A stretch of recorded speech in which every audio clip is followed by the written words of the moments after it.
يا الله، أنا وياك خل نحسبها بحساب.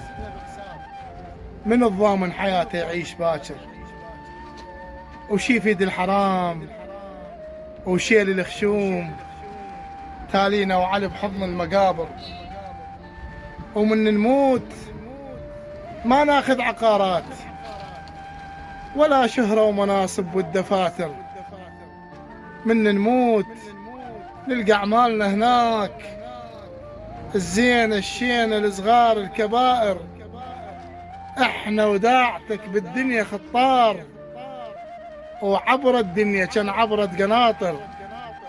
خل نتجه لله ونصحى ونتوب، ترى برمش العمر يقضي ونغادر.